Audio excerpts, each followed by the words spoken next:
운명을 맹신하면 어리석은 사람이 되고 거부하면 거만한 사람이 되며 참고하면 현명한 사람이 될 수 있다. 맹신하거나 거부할 게 아니라 필요한 정보를 하나 더 얻었다고 생각하라. 자신을 잘 안다는 것은 삶을 살아감에 있어 무엇보다 든든한 백그라운드를 얻은 것이나 마찬가지다.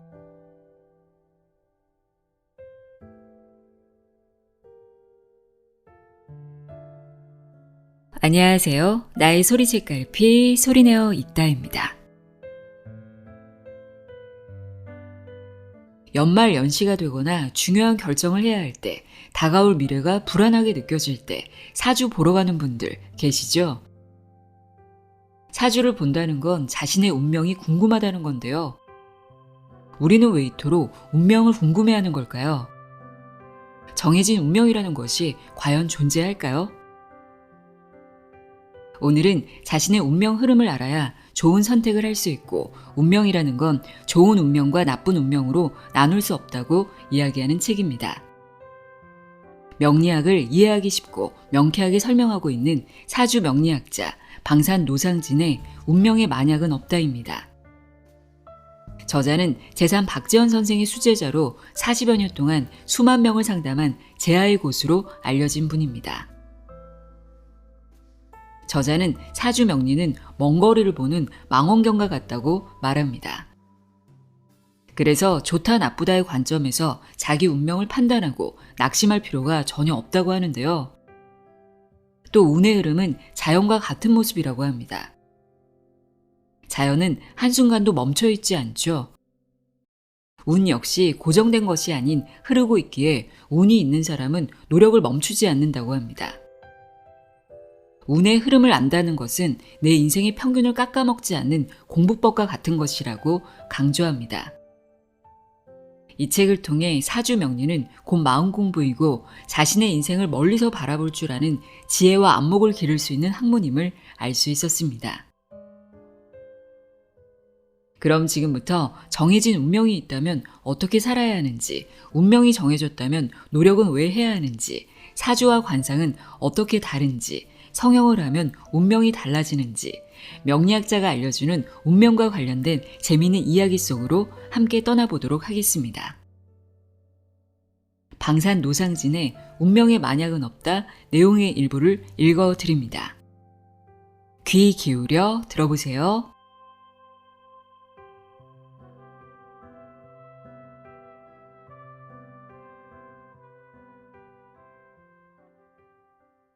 운명의 본질은 시간 속에 있다. 운명을 알려면 운명이 의미하는 시간을 먼저 이해해야 한다. 운명의 본질은 시간에 있다. 사주 명리에서는 생명이 입퇴될 때 하늘의 기운이 스며든다고 본다. 보이지 않는 시간에 한 사람이 태어나면 서로 약속한다. 연, 월, 일시라는 사주를 세워 눈에 보이는 구체성을 부여하기로 말이다. 연월일시는 나라는 사람에게 부여된 시간의 약속이다. 그리하여 사주의 운명을 받아 태어난다. 4개의 기둥에 2글자씩 있고 이를 합쳐 사주팔자라고 한다. 사주 명리학은 사주팔자를 풀어서 명의 이치, 하늘이 내린 목숨과 자연의 이치를 탐구하는 학문이다. 사주학과 명리학은 같은 말이고 합쳐 사주 명리학이라고 부른다. 그 운명이 깃든 기륭화복을 알아보는 학문이 바로 사주 명리학이다. 운명가나 사주 명리학자를 찾아갈 때는 해답을 구하는 게 아니라 자기 운명을 해석해달라고 해야 도움을 받을 수 있다. 나의 운명은 시간과 공간이 만난 약속의 결과물이기 때문에 그 누구를 찾아가도 8글자와 대우는 변치 않는 공식이다. 이 공식을 담은 것이 만세력이다. 요즘은 만세력 어플이 잘 개발되어 있어서 궁금한 사람은 만세력 어플을 다운받아 사주팔자와 오행 정도는 알아볼 수 있다. 사주 명리에 관심이 없거나 처음 보는 사람은 봐도 무슨 소리인지 모를 암호처럼 느껴지겠지만 자기 생년일시가 띄고 있는 오행의 기운은 알아볼 수 있다. 사주는 누가 해석하느냐에 따라 전혀 다른 의미가 될 수 있다. 상담가의 능력과 적용하는 이론에 따라 의미를 이해하는 데 차이가 있기 때문에 때로는 용하다, 때로는 사입이다라는 불필요한 시비거리가 생긴다. 인간이 감지하는 한나란 씨는 같은 시간이 아니다. 운명의 시간에 대한 가장 흔한 오해는 한날 한시에 태어난 사주가 같은 사람들 때문에 생긴다. 좋은 예가 쌍둥이이다. 예전에 채널A의 논리로 풀다라는 프로그램에서 쌍둥이의 운명에 대해 다룬 적이 있었다. 70대 중반 홍씨 할아버지 쌍둥이 형제를 취재했다. 똑같이 생긴 외모와 한날 한시의 한 부모 아래 태어난 두 사람이 어떻게 살고 있는지 보여줬다. 비교적 비슷한 삶인지 아니면 전혀 다른 삶인지 살펴본 것이다. 형은 일찌감치 고향을 떠나 서울에서 직장 생활하며 비교적 평탄하게 사는 동안 동생은 고향에서 부모님을 모시고 농사를 지으며 힘들게 살았다. 나이 들어 형은 고향으로 내려와 부인과 여생을 편안하게 보내고 있는 반면 동생은 부인을 10여 년 전에 떠나보내고 홀로 적적하게 지내고 있었다. 둘의 인생은 왜 다른 길을 걸었을까? 사람들은 같은 사주를 갖고 태어난 쌍둥이는 운명도 같거나 비슷할 것이라고 예상한다. 같은 사주를 갖고 태어났다는 데에 함정이 있다. 사주가 같으면 운명도 같을 것이라고 쉽게 생각한다. 사주와 운명은 같은 말이 아니다.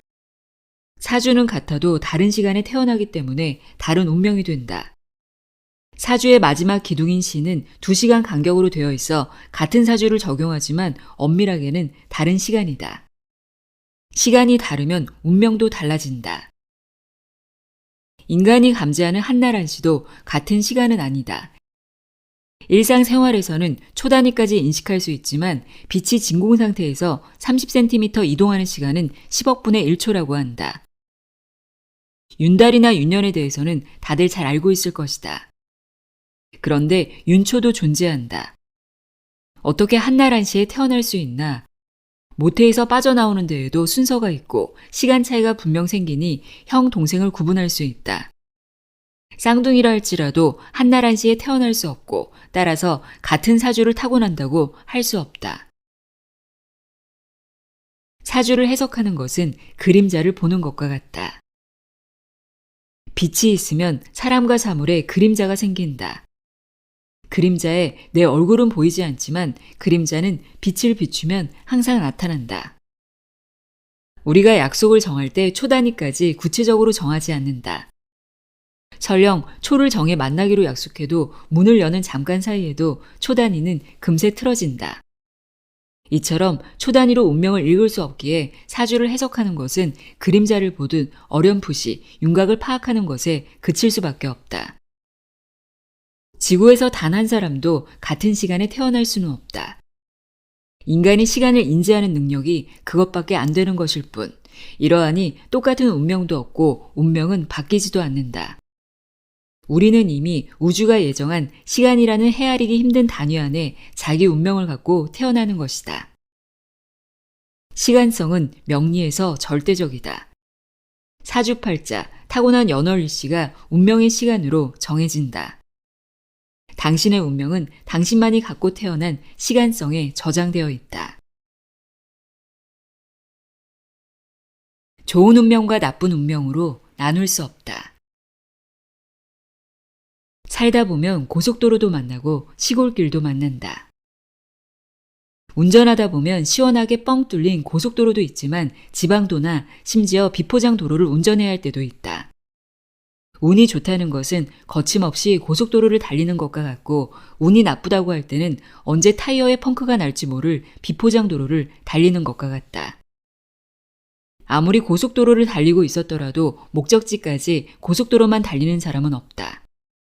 가는 길이 대부분 고속도로처럼 뻥 뚫려 있을 수도 있지만 목적지까지 시골길로만 달리는 경우도 있다. 운전하기 힘든 길이었어도 목적지는 엄청난 경관의 멋진 장소일 수도 있고 좋은 자동차로 시원하게 고속도로를 달렸지만 사고가 나서 목적지에 도착하지 못할 때도 있다. 가는 동안에 보는 경치도 다르고 만나는 사건도 다르다. 계속 운이 좋기만 한 사람은 없다. 반면 운이 나쁘기만 한 사람도 없다. 그래서 운이 좋다 나쁘다 말할 수는 있어도 운명이 좋다 나쁘다 말하지는 못한다. 운명은 달리는 자동차와 도로가 합쳐진 것이지 별개가 아니어서 좋다 나쁘다를 따질 수 없다. 좋은 차든 오래된 중고차든 고속도로이든 시골길이든 모두 자기 것이다. 좋은 운명 나쁜 운명이 따로 있는 것이 아니다. 내 운명과 남의 운명이 다를 뿐이다. 비교는 불행의 시작이다. 타인의 인생이 더 순탄하고 복받은 것처럼 보일 때, 나도 돈 걱정 없이 떵떵거리며 살고 싶을 때, 내 처지가 공공하다고 느껴질 때 그 순간이 바로 비교가 가져오는 불행이 시작되는 지점이다. 사람은 운명을 믿든 안 믿든 정해진 대로 살아갈 수밖에 없다. 과거는 지나갔고 현재는 내가 아는 것이고 미래는 아직 오지 않은 것이어서 알 수 없으니 불안이 엄습한다. 나이가 들면서 지혜로워지는 것은 지나고 나면 지난 어리석음이 보이기 때문이다. 갖고 싶은 것은 당장 없는 것이므로 미래에 존재하고 왜 그런지 이유는 지나왔으니까 알게 된다. 그리고 우리는 모두 현재를 살고 있다. 시간은 사람과 자연 모두에게 똑같이 흐르고 있지만 각자 다른 시간을 살아가고 있다. 사람이라는 개체가 더해져 각자 다른 결과가 생기는 것이다. 그러니 운의 존재를 전면 부인하는 사람도 드물다. 있긴 있는데 이게 뭔지 잘 모를 뿐이다. 사람마다 각자 이성과 논리로 풀지 못하는 난제가 분명 존재한다. 운명을 물을 때는 막연한 희망을 캐내는 게 목적이 되어서는 안 된다.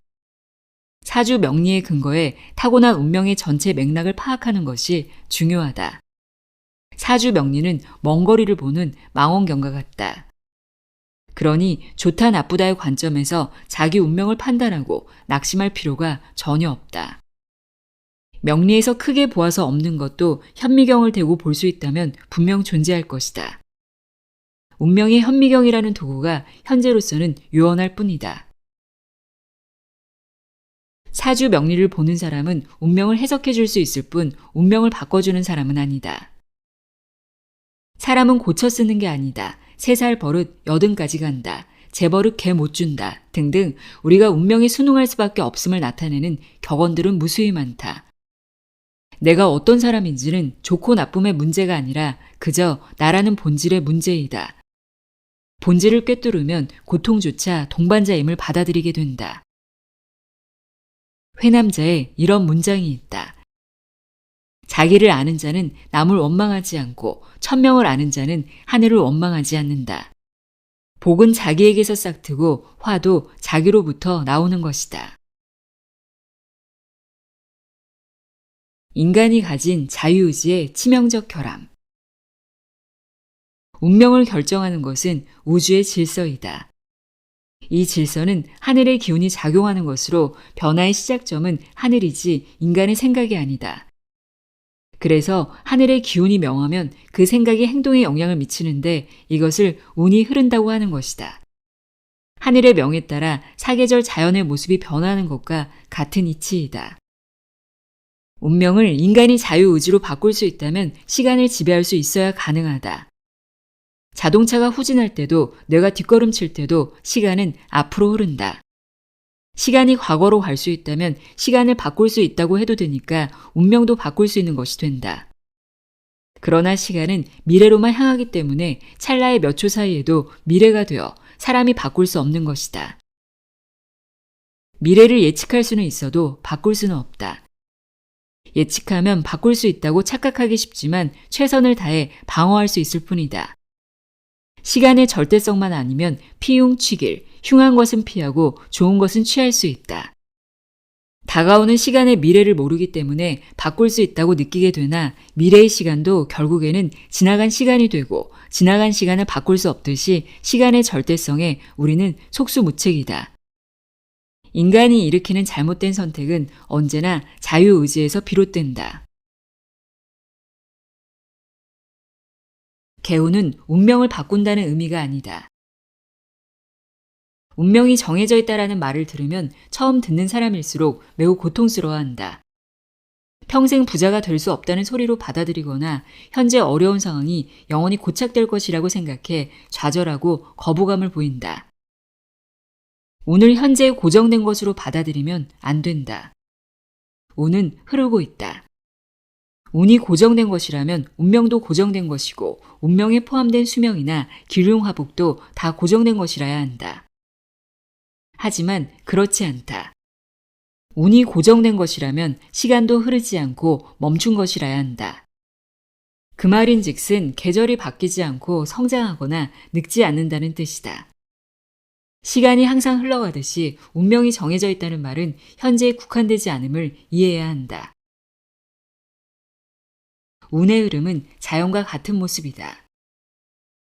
자연의 사계절이 봄부터 겨울까지 기후 변화를 보이듯 운명도 좋을 때와 나쁠 때가 번갈아 가며 흐름을 보인다. 고통스럽게 받아들일 필요가 없다. 현재 봄이면 여름, 가을, 겨울의 운이 예정되어 있다. 운명이 정해져 있다는 것은 자기 자신은 앞으로 어떤 운이 다가올지는 알 수 없어도 그 운로가 정해져 있다는 뜻이다. 부자도 망할 수 있고 가난한 사람도 부자가 될 수 있는 운의 흐름이 있다. 흐름을 알면 부자가 될 기회, 실패하는 시기를 포착할 수 있다. 단지 흐른다고 해서 재벌과 같은 재물그릇을 타고나지 않은 사람이 재벌의 재물을 가지는 것은 아니다. 타고난 그릇 안에서 재물이 들어오고 나가는 흐름이 있다는 뜻이다. 10을 갖고 태어났으면 10만큼, 100을 갖고 태어났으면 100만큼 자기 복을 찾는 방법이 있다. 운의 흐름을 모르면 그나마도 지키기 어려워지고 그것이 곧 실제 고통으로 이어진다. 운의 흐름을 안다는 것은 내 인생의 평균을 깎아먹지 않는 공부법 같은 것이다. 명리를 통해 내 인생은 어떤 계절과 궤를 같이 하는지, 봄, 여름, 가을, 겨울, 어떤 계절의 힘이 나에게 다가오고 있는지 알 수 있다. 자기 자신은 이 때를 모르기 때문에 정해진 운로의 정보를 얻어서 계획하고 준비하는 데 도움을 받는 것이다. 언제 봄이 될지 때를 알면 인내하며 노력하다가 그때 씨를 뿌리고 수확하여 기회를 잡을 수 있다. 이 자체가 개운이라고 할 수 있다. 개운의 한자를 보면 운이 열린다는 것이지 운명이 바뀐다는 뜻은 아니다. 운은 흐르되 정해진 대로 흐른다. 다만 어디에 어떻게 정해져 있는지 모를 뿐이다. 그럼에도 정해져 있다는 한마디에만 몰두해서 다른 말들은 귀담아 듣지도 않는다. 씨를 뿌리고 수확할 때를 아는 것이 운명 예측의 목적이다. 도화 잘해도 복덕이 쌓여 대운을 만나면 남보다 많은 행운을 누리기도 한다. 대운이 들면 좋은 걸까? 앞서 말했듯이 좋고 나쁘고의 판단 기준에서 벗어나야 한다. 익숙한 이분법적인 사고방식에서 벗어나야 좋은 것 아니면 나쁜 것, 나쁜 것 아니면 좋은 것이라는 극단적 판단을 안 할 수 있다. 대운이 들면 좋은 것이 아니라 운이 변화의 시기를 맞이하는 것이다. 운로는 10년마다 큰 변화의 주기를 맞이하는데 이를 대운이라고 한다. 10년이면 강산도 변한다는 말과 같은 것이다. 사람들은 이 의미도 잘 모르고 대운이 들었다고 하면 좋은 운이 크게 들었다고 알아듣는다. 좋은 운이 크게 든 건지 흉한 운이 크게 든 건지도 알 수 없다. 아무튼 운이 변하는 시기가 대운이 든 시기이다. 대운은 자기가 태어난 해와 월을 기준으로 만세력의 대운수에 따라 10년 단위로 운세의 변화를 겪는 것이고 1년 단위 운세의 변화는 연운 혹은 세운이라고 하고 하루 단위의 운세는 일진이라고 한다. 대운이라고 할 때는 이 변화 구간에서 운로가 오르막인지 내리막인지 아는 것이 훨씬 중요하다. 좋은 일도 나쁜 일도 영원하지 않은 것은 이 대운의 변화 주기 때문이다. 바랐던 일들은 이루어지지 않고 생각지 못한 사건이 연달아 일어날 때는 변화의 구간에 들어가고 있다고 여기면 한결 대응하기가 수월해질 것이다. 뭔가 시작될 때는 훨씬 에너지가 많이 들어간다. 마치 등산할 때 오르막이 시작되면 훨씬 더 힘들게 느껴지고 에너지가 많이 들어가는 것과 같은 이치다. 유독 힘들다고 느껴질 때는 운의 흐름이 변화하는 구간에 들어서고 있다고 생각하고 매사 신중해야 한다. 오늘 이 순간은 나를 사랑하기에도 부족한 순간이다. 그럼에도 인간은 끊임없이 갈등을 자초한다. 나 혼자 인생이 아니라 나라는 개체가 여기 이 순간을 살기 위해서는 수많은 다른 나들의 운로와 부딪힐 수밖에 없다. 각자 소우주라서 자기만의 운행 규칙, 운명이 따로 있다. 동양 철학에서는 사람을 하나의 작은 우주로 보아 우주의 생성과 변화 원리를 사람에게도 똑같이 적용한다. 우주 정신은 바로 인성이다. 우주의 텅 빈 공간, 그것을 마음이라고 본다. 또 다른 소우주인 상대방이 나의 운행 규칙을 따를 리가 없다.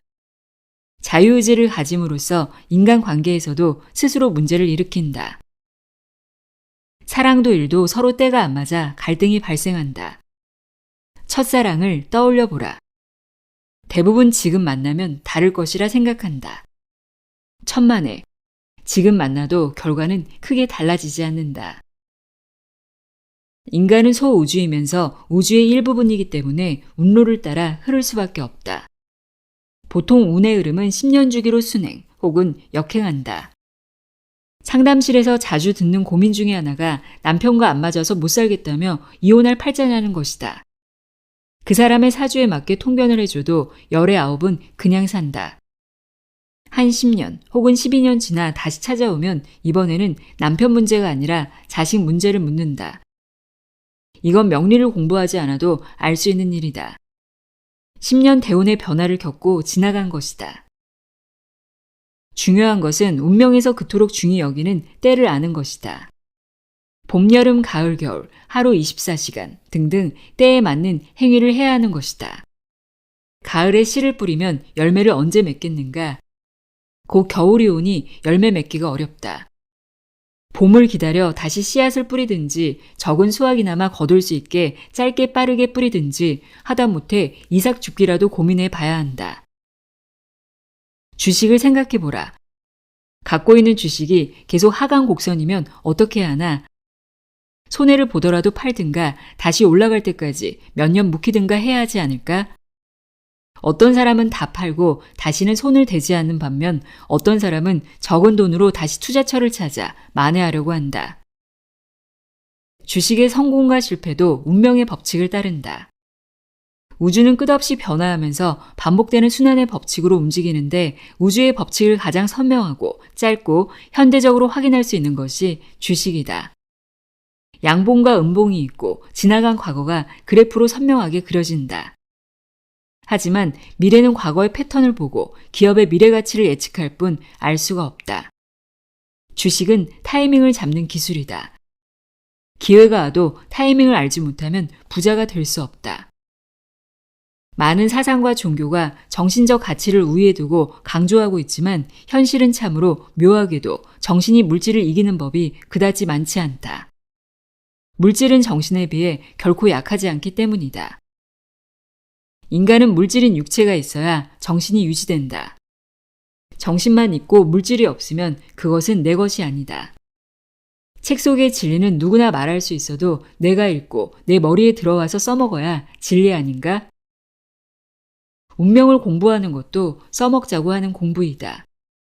써먹지 못할 공부를 왜 하겠는가? 우주의 생명력은 물질 파동이다. 생명이 존재하는 것은 전부 물질 기반이 있어야 한다. 물질과 정신, 음과 양, 시간과 공간이 하나로 뭉쳐있는 가운데 보석 같은 잘 사는 방법을 캐내는 게 운명 공부가 아닐까 한다. 주식 하나를 해도 때를 고민하고 방법을 연구하면서 자기 인생의 때에 대해서는 공부하지 않는다. 유행만 바라거나 운명가에게 들은 한마디에 매달려 막연한 희망만 품는다. 자기 자신을 주식 종목이라고 생각하면 공부하고 연마하지 않을 수 없을 텐데 말이다. 노력은 왜 해야 할까? 운명은 정해진 것이라고 하면 그럼 노력해도 소용없겠네요 하고 되묻는다. 다 결정되어 있는데 왜 노력을 해야 하는지 이해를 못하겠다는 것이다. 이 질문에는 노력하면 정해진 자기 운명을 벗어날 수 있다는 그릇된 생각이 담겨져 있다. 노력은 운명을 벗어나기 위해서 하는 것이 아니다. 자기 운명의 정해진 복을 찾아먹는 도구가 바로 노력이라고 할 수 있다. 목적지까지 가는 길에 커다란 바위가 놓여 있다면 옆으로 비켜가야 하지 않겠나? 노력이라는 것은 그 길을 벗어나는 게 아니라 바위 옆으로 비켜서 자기 갈 길을 가는 것을 일컫는다. 아니면 바위를 치우고 가든가. 노력은 많은 결실을 맺게 해준다. 태어나 숨을 쉬는 순간부터 인간의 행동에는 노력이 곳곳에서 작동하고 빛을 발한다.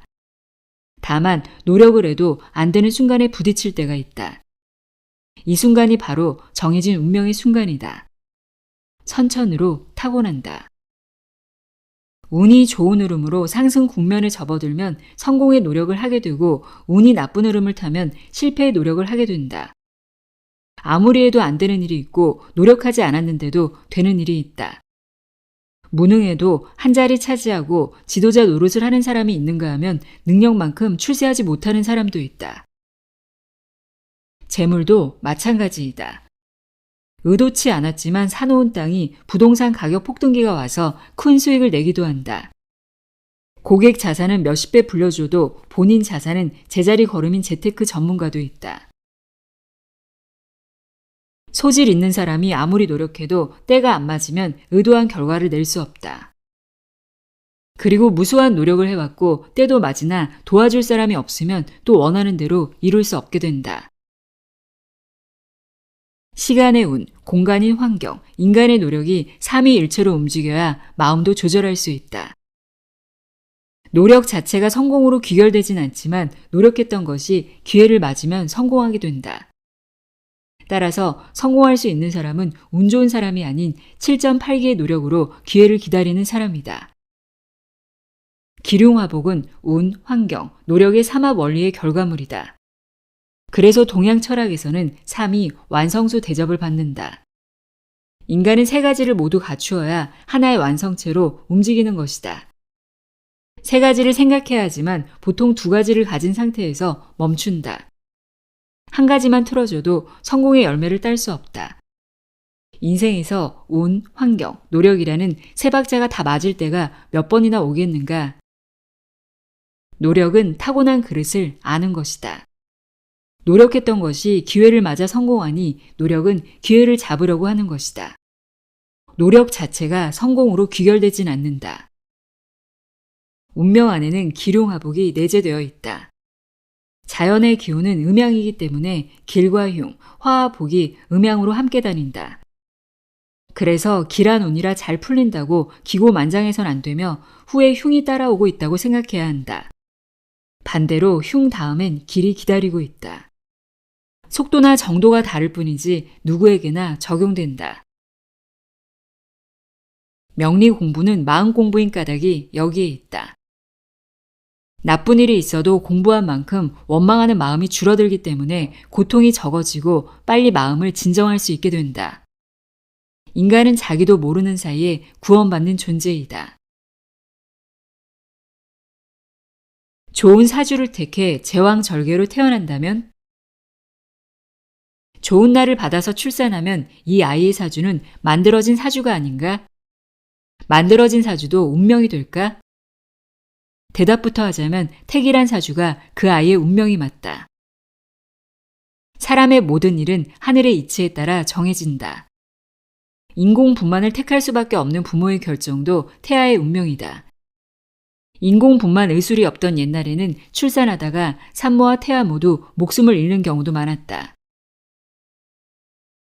좋은 사주로 태어날 아이는 자연 분만을 해도 인공 분만을 해도 좋은 사주로 태어난다. 인위적으로 조작하려 해도 천시가 허락하지 않으면 좋은 사주에 태어날 수 없다. 태어난 날이 호흡의 시작이니 인공 분만이든 자연 분만이든 그 사주가 그 아이의 정해진 운명이다. 출산택일은 첫째, 부모의 자손복의 영향을 받고 둘째, 의사 인연이 있어야 하고 셋째, 택이라는 명리학자의 수준에 따라 달라진다. 아무리 좋은 사주를 받아도 의사가 정해진 시간에 도착하지 못하고 미뤄지면 말짱 도루묵이다.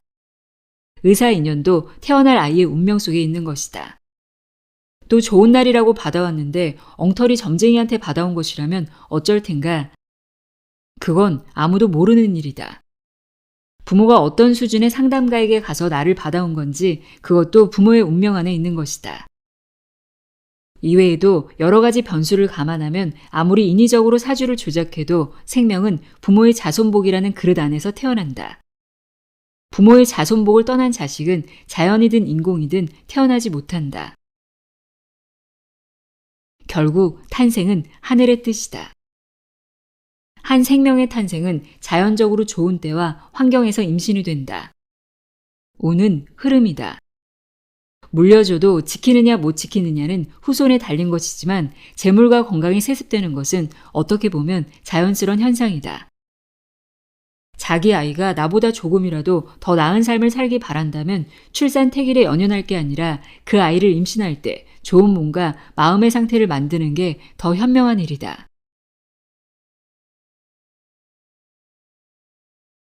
관상과 인상은 다르다. 인상은 좁은 의미의 관상이다. 얼굴만 보는 인물 감정이라서 기초 분야에 해당한다. 미간을 찌푸리면 인상 쓰지 말아 하지 관상 쓰지 마라 하지 않는다. 관상을 얼굴의 전반적인 느낌을 해석하는 것이라 얼굴 경영이라는 말을 쓰는 분도 있다.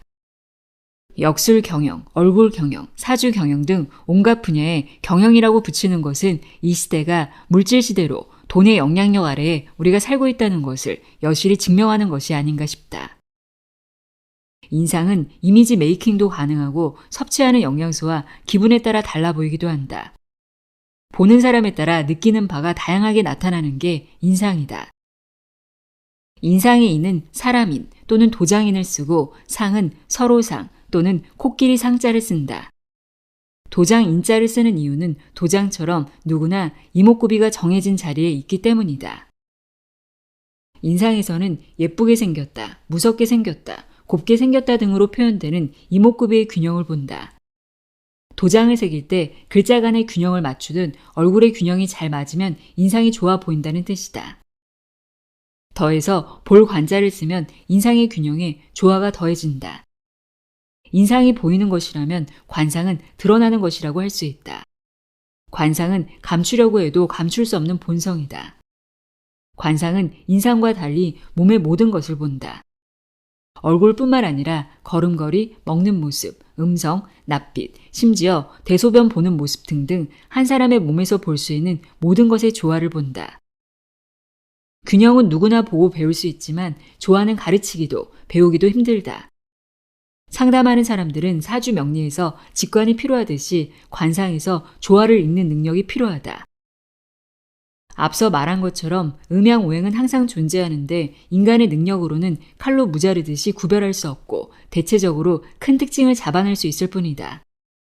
인간의 침입을 허락하지 않는 우주의 조화를 인간으로서 다 파악하는 것은 불가능하다.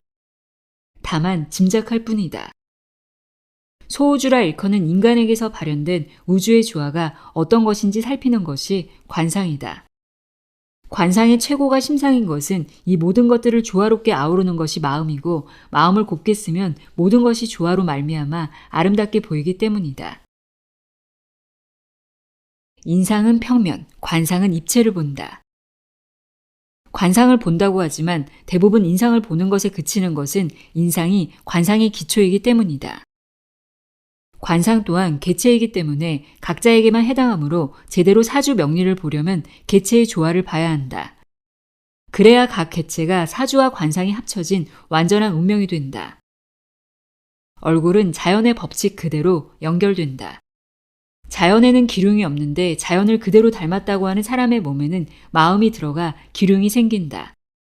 자연을 강조하는 이유는 자연 속에 들어가야 편안해지기 때문이다. 편안함은 행복을 추구하는 궁극적인 목적이다. 자신을 아름답게 가꾸는 것도 자연의 조화이다. 강의 시간에 계속 질문하는 수강생이 있었다. 남편이랑 각방 쓰지요? 아니, 어떻게 하셨어요? 어떻게 알긴요? 머리를 안 감고 왔으니까 알지요. 실제 별거하고 있다면서 신기해했다. 신기한 일이 아니다. 여성이든 남성이든 외모에 신경 쓰지 않는다는 것은 잘 보이고 싶은 상대가 없거나 사회생활을 하지 않는다는 뜻이기 때문에 충분히 유추가 가능한 일이다. 남성은 남성다운, 여성은 여성다운, 초년은 초년다운, 중년은 중년다운 외모가 자연의 이치에 위배되지 않는 것이다. 환갑이 지나 흰머리가 날 시기가 되었는데도 홀로 검은 머리를 유지하는 것 또한 좋아할 일이 아니다.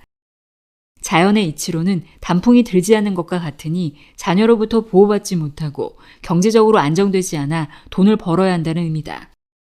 나이보다 젊다는 것은 사회생활을 끊임없이 한다는 뜻이고 곧 중년의 삶이 고단할 수도 있음을 나타낸다. 가을은 빨리 와도 늦게 와도 문제이다. 관상에서 가장 중요한 것은 음성과 눈빛이다. 복은 타고나는 것이고 운은 복에 따라 오는 것이라 얼굴에서 복을 보는 것은 운명 파악의 한 부분이다. 음성과 눈빛이 관상의 주인이고 나머지는 머슴이라고 해도 과언이 아니다.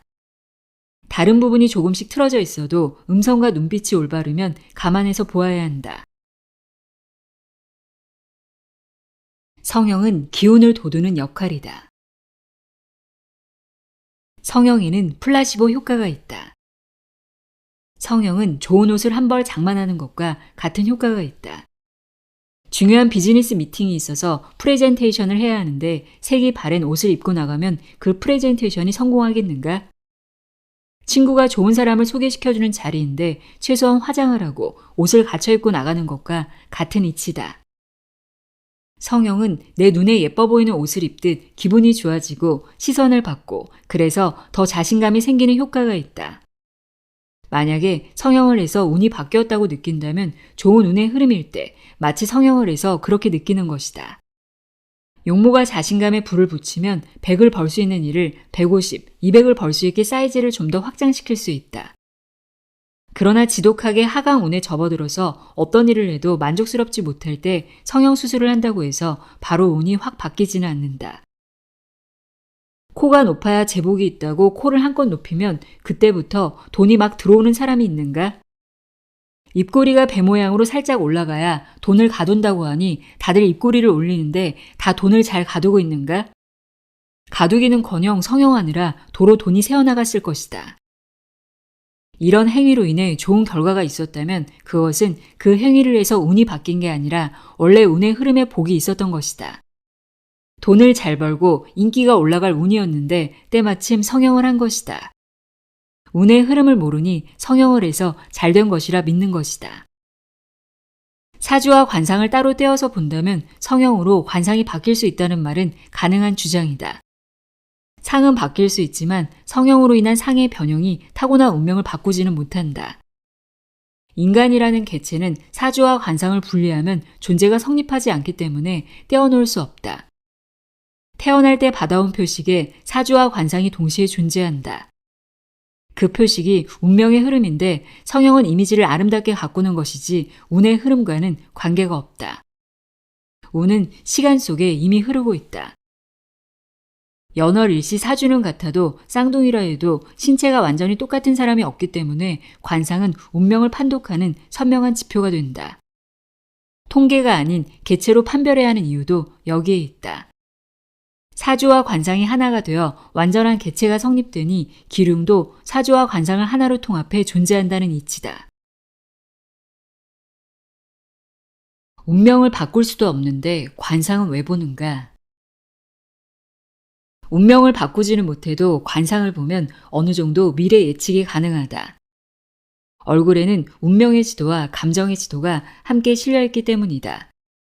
미래 예측을 꿈꾸는 것은 지금까지의 경험과는 다르게 자신의 실수나 착각을 미리 줄여보려는 노력과 다르지 않다. 관상을 보는 목적은 사주의 월지를 보는 이유와 유사하다. 사회활동이나 직업에 있어서 운명이 나에게 어떤 명찰을 달아줬는가, 또 상대방은 어떤 명찰을 달고 있는지 살펴보는 것이다. 가족 간의 관상이 뭐 필요하겠는가? 가족은 어떻게 생겼든 내 가족이다. 바꿀 수 없다. 선천적으로 명을 받은 환경이라고 하지 않았는가? 명심할 것은 관상을 보는 것은 운명을 바꾸려는 노력이 아니다. 얼굴에 숨겨진 기륭화복의 암시를 읽고 그나마 다행인 것을 찾는 것이다. 동업을 하자고 찾아오는 사람과 동업을 할지 말지 한눈에 판별하는 방법 같은 게 얼굴에 나타나 있다. 눈썹이 약한 사람은 사업은 금물이다.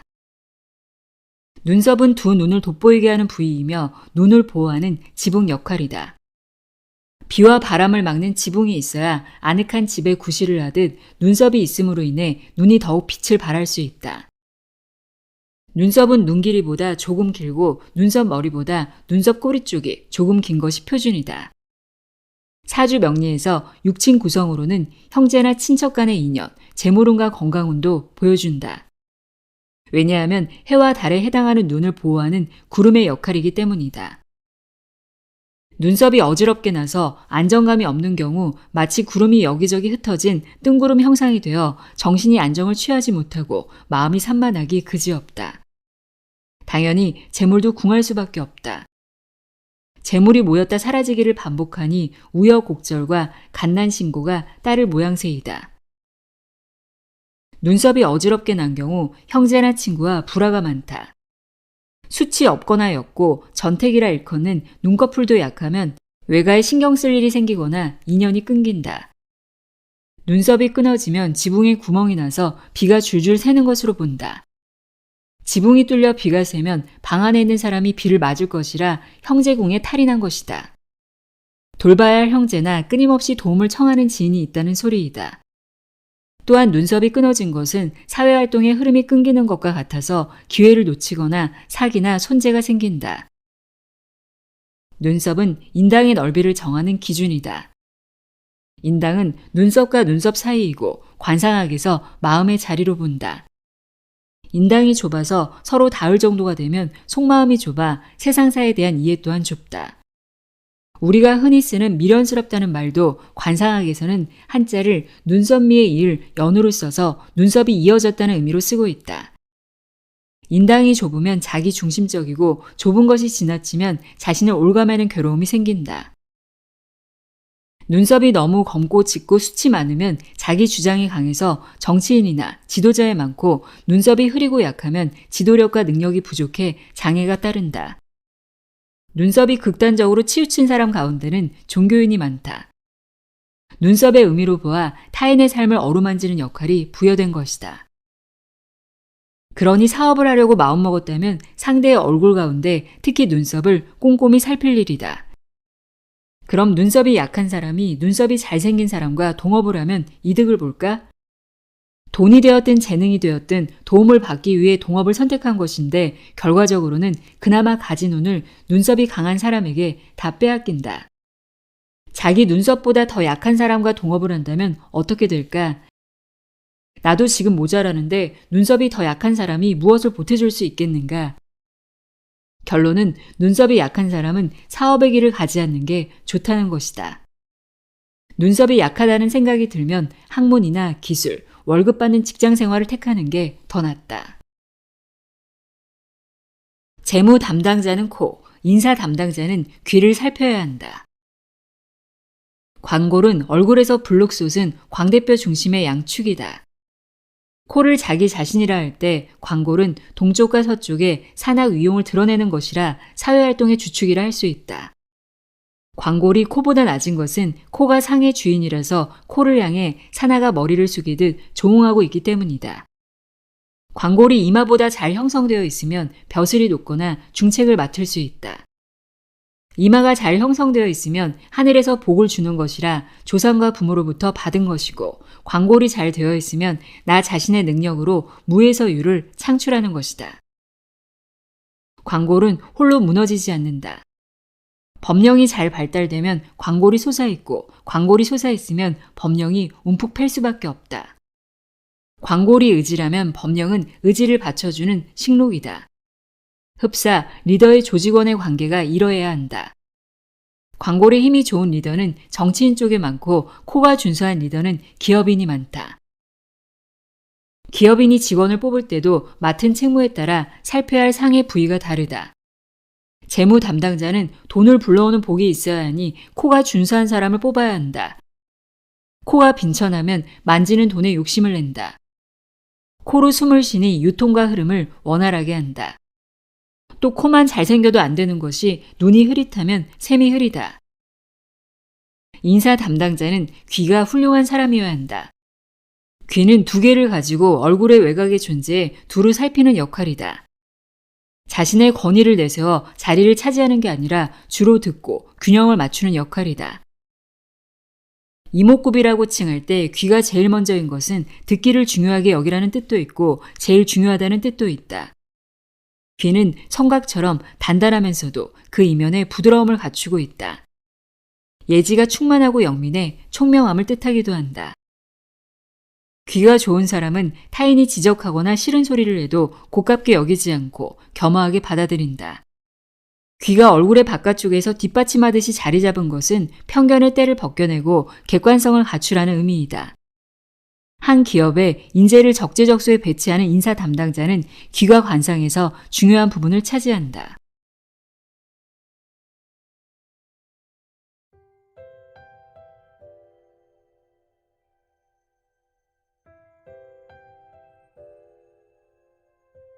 운명의 만약은 없다 읽어드렸습니다. 인생에 정답은 없다고 하죠. 정답을 찾기보다 삶을 좀 더 멀리서 바라볼 줄 아는 지혜를 갖는데 조금이나마 도움이 되는 시간이었길 바랍니다. 오늘도 함께 해주셔서 고맙습니다.